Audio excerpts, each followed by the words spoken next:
Hi, I'm Joshua Cullen, and I am a foam addict. I'm actually going to go over every type of foam that I've had my hand on. I actually have every sample foam that I've worked with, for at least for the past 6 months. I've been working with foam for about 2.5 years, and I've tried to get everything that I can find within about a 200-mile radius. So this is just my opinions, stuff that I go into as far as if the difficulty and everything else like that. You can work with it. The pros work with it. There's people that sculpt with it. It comes down to what's easy for you. But I'm just giving you my opinions, what I see, and what I do with it. So if you have any questions, feel free to hit me up on Facebook, and let's start breaking into some foam. All right.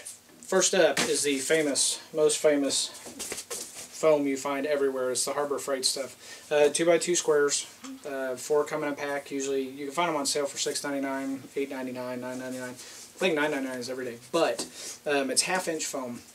So this stuff, what I use it for, I do like using it for weapons. I am going to use it for making turtle shells for my kids because I like the durability a lot. It's just the thickness is really cool, and you can also have a lot of room to sculpt with. And I've seen people make amazing things out of this type of foam because you can sculpt with it because of how deep you can go. Alright, the downside to Harbor Freight foam, and this is all my opinion, so every time I say that stuff, please keep that in mind. You have to use a heat gun to shape this stuff. And whenever you do your curves, if you don't have a piece that's holding it, you're going to have to heat gun it to be able to keep its shape. Even sometimes just to help with your seams, you're going to have to heat it up because it flexes the other direction so easily. Cutting, it's so thick that most of your cuts, it's really hard to get, really even cuts. I've seen people do it twice, and you can actually see it along their edges. They kind of hack at it. So you have to have a sharp blade, and what I do is I make one single cut every time I do it. So if I find a line, it's just I push as hard as I can and do one cut, so I'm not having to recut it or mess up any of the seams on it. Whenever you glue, you have to hold it a lot longer. So versus all the other foam that I got, you have to hold this stuff a lot longer when you use glue. I use hot glue, so if I don't hold it more than what I think, it'll bust open every single time just from the pressure of it folding back. And plus, Harbor Freight has had a really bad habit of having pores in their foam. So you're picking up this stuff, wanting a smooth surface, and there's pores all up in it. And this was actually this was my first helmet that I did out of foam. And of course I started with the head, and ever since then I always start with feet now. But you have to heat form everything, and it's just really hard to work with half-inch. So as far as what I do with it, if you want to use this for armor pieces, I would recommend it for a lot of the armor stuff. Halo stuff looks really good in it, and it's very durable. Swords, shields, stuff like that you're going to be banging around. That's what I use the half-inch for. But helmets, I go to 1/4 inch. Okay, time to break into the 1/4 inch. Half-inch, like I said, I've used that on one war machine. I've used it for my turtle shell. I use it for armor, shields, a lot of thick stuff. 1/4 inch I use for everything else. Usually if it's a pet model, Papakura, I'm going to use 1/4 inch on it. And there's pros and cons to every type that you can find out there. And these are really accessible. The Diamondbacks, they've came and gone from a lot of vendors. You can get them at Big Lots, at Ross, and they came and went. The most consistent, and it's thanks to Stealth, is the Best Step mats at Sears. This is the type of version that is. Harbor Freight has the Diamondback stuff. Theirs is a 2x6. I think it's for like $8. So say if you got 2 of those rolls, it's a 4x6. But the Best Step, and there's an athletic mat that's at Sears and Kmart. I want to say it was $18, but it's a 4x8. So it's a huge roll, and that's what I usually pick up. Say if I want to do the kids stuff, I want to use this type of stuff. And there's pros and cons to anything, but first one is the size. I love having that much stuff to work with. It's really good quality as far as the stuff that I've at least gotten from Sears. It doesn't have as many pores as the stuff that I've seen from Harbor Freight, but it still does have pores that you can avoid on your templates. 1/4 inch is really easy to work with, really easy to cut through. Your hold times are a lot less because it's less surface area to do. So your seams will look better if you use 1/4 inch foam. Some of the people, they worry about having the flat back, but that's why I put this up here, is because on my kids' Predator stuff, on my chest too, I use the tread mark stuff, and as long as you have a sharp blade You could do the hills and valleys, and you could do the same thing as you see everybody else do with just flat surface foam. So don't let the Diamondback scare you away if that's the only thing that you have accessibility to. The downside to that, though, is the Diamondback, because if that's all you have, sometimes it does get in the way. If you want to put two pieces together and make a flat surface, you have to sand all that down. So you'll have to sand it down to make it as flat as you want if you're doing some types of horns or belts or something you want to do like that. The other negative thing about the Best Step foam, whenever I see the diamond plated stuff, depending on how you seal it, a lot of people, they'll take the heat gun and they'll do a lot of it on there. That will actually have the diamonds come through. So you can actually see that in their paint, if they only use Plastidip. And I do really light layers, so when I do a really light layer, it still comes through. And that's why I brought up the alien head, because if I angle it right, you should be able to see the diamond plates. You actually see it come through the foam. So it is a negative if you heat it up too much to get it. But it is very workable foam. You still get the undercuts, the seams, everything else.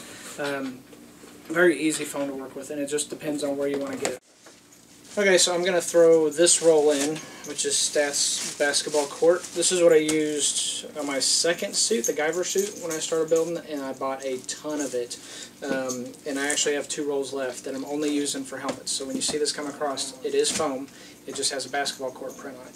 It's been discontinued since last October. I've asked the vendors 100 billion times to bring it back, and they won't do it. So just putting that out there for you. It is foam. It's called Stats. If you find anything like it, please message me so I can buy more. Okay, now we're on the foam that I'm using currently. You'll see the giant white sheets, sometimes it's black, but it's called Cross-Linked Polyethylene. It's 2 pound. I was getting it from Foam by Mail because it has free shipping after $75 on an order, so I'd buy like 4 rolls at a time. I think it was $21 a roll is what it was on their website. But I do want to show you why I stopped using them. And it's because all their foam, you would have to heat gun it down just to get that smooth of a surface. And of course, I don't like to treat any of my stuff. So I don't coat it. I like to basically, if I do Plastidip, then it goes straight to paint, or I do primer and straight to paint. So it wasn't working for me having to work that hard on the foam. So the awesome people, some of the people on KC Cosplay page pointed out that they actually have a Kansas City provider called AM Foam.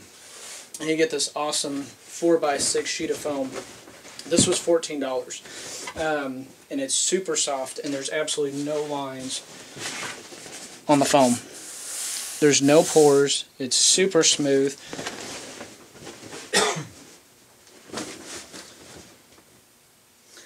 That foam, it is very light. Every time I cut into it, it feels like it's too spongy, but I can use it for everything. So this helmet is that foam. This cowl is that foam. And I actually get all the details. If I want to do indentions, the hills and valleys, I can do that with it, which you can do it with other foam, but this stuff is just so much easier to work with. It gives it that soft texture to it. So that's why I'm kind of sticking with this, but I get my stuff. It's called AM Foam. I'll post the link on there. I know shipping's probably, sometimes it's been ridiculous because of how big the rolls are that they have to ship. But if you're in the Kansas City area, or you know you're going through Lenexa, that's a really easy place, and the foam is really cheap. The other reason why I like the cross-linked is because when you do your seams with glue, it grabs really quick. So that heat, it's less hold time than all the other foams. So this stuff, whenever I put them together, it's less hold time. You still have to hold it longer than you think, but it seals really well, and you can tell that it pretty much bonds instantly with what it has. The downside to this type of foam, though, is since I don't seal mine like everybody else where you do, let's say, gesso, or you do like 7 layers of Plastidip. This was 2 quick layers, 1 light and then 1 heavy of Plastidip. But if I was to take this outside in 85-degree temperature, the seams wouldn't come apart, but it would start deforming. And that's the biggest problem that I have with 1/4-inch foam. So that's something that you have to take into consideration with a lot of these, is this foam is very soft. So whenever we go somewhere, my car's always running. If I have to go check in the hotel and I'm leaving my stuff out and it's 85 degrees and up, because it will start warping, because I had that happen. But other than heat playing into a factor with this type of foam, this is what I love using. I think you can honestly make anything if you find the right type of foam. But there is foam that I haven't touched on. So like one of my friends, he uses I think they're 9x12, the Hobby Lobby sheets, and then they're EVA, and they're a lot stiffer than the stuff I'm using. So everything looks really clean, and if that's stuff that you have available, you can use it. I want to make sure that you can use any type of foam in the different applications you have. But if you use 1/4 inch and you do it on helmets, it's going to be a lot easier to work with, a lot quicker. I mean, Deadpool took me about 4 hours to build, and all I had to do was plasti dip it with 2 layers and paint it. So depending on what avenue you want to go and what kind of detail and durability you want out of it, hopefully it gives you a little bit of insight on it. Okay, so the biggest takeaway you need to get from all this foam talk, it doesn't matter if it's 1/2 inch, doesn't matter if it's 1/4 inch, doesn't matter if it has diamond tread, doesn't matter if it's smooth, doesn't matter if it's out of stock. You can learn to build with it. You just have to practice. That's the biggest thing, is you have to understand your medium, and that's why there's people that can use every different type of these foams and make incredible things, and it's just because they've had their hands on it for so long. So if you can only get the 2x2s and it's the 1/2 inch, build with it. I mean, it is cheap enough, and I buy it sometimes just the fact that I know I can waste it because of the price.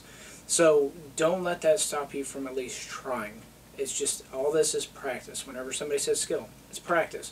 So hopefully you've learned just a little bit and enough about what the foam is about. And I probably missed 100 different things, but just let me know. Send me a quick message and I'll hit you back on it real quick, and we'll go from there. But definitely, it's a fun hobby, and you will get overloaded with helmets awfully quick, and you'll enjoy building suits. So get sucked in, have some fun, and play with some foam.